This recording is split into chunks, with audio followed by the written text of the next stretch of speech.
My name is Zeke, and today we set up iPads for students. First thing I'd like to say is, this video wasn't made for you to follow along per se, but rather get a sense of what happens during an iPad setup. You'll get a document outlining all these steps so you can go at your own pace, but for now, I'll speed through the setup.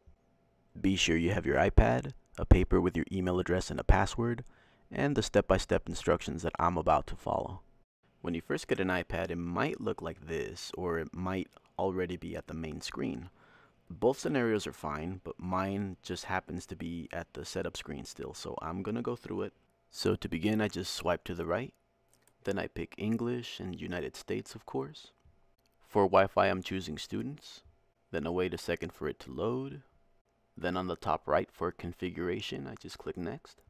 I'm gonna click on the blue link that says skip this step because I don't have an Apple ID yet, so don't use this yet. Let's go to the next part.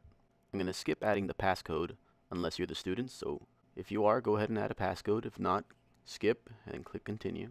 Then tap get started and we're done with phase 1. So phase 2 is logging into Gmail, so I'm going to turn my iPad sideways and then I'm going to open up Safari. Then I'm going to tap the search bar and go to gmail.com. And this is where students grab the paper with their email address on it and type it in, and then they put in their password and click sign in.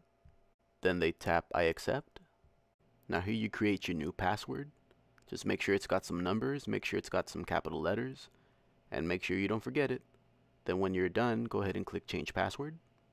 Now in this step, we do not click the red button, but instead tap where it says mobile site right underneath the red button. And once you're here, go ahead and tap on the home button on your iPad and it should take you right back to the home screen. And that's the end of phase 2. Now phase 3, we're creating our Apple ID, but be sure to follow all of these steps or else you're going to need to require a credit card.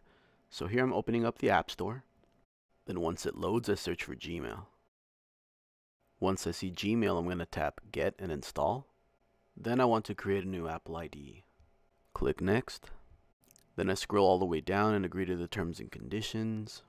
Now here the students type in their email addresses, but it has to be the one we gave them, and it has to be typed exactly the way we gave it to them.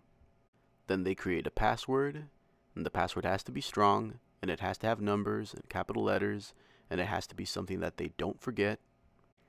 Then they fill in the security questions. These are mandatory, so don't skip these. Now the answers don't have to be honest, but they do have to remember what they put for the answer. So tell them not to forget these either. We're going to have them skip the optional email, then put in their birthday. Remove both check marks for emails, then click next. And if things went according to plan, they should have none selected as the payment option. But they will need to provide billing information, so have them put in their title, the first name, last name, and then the address of the school that they're going to. You could also use the phone number of the district office or the school. After you click next, it might ask them to sign in. Just hit cancel.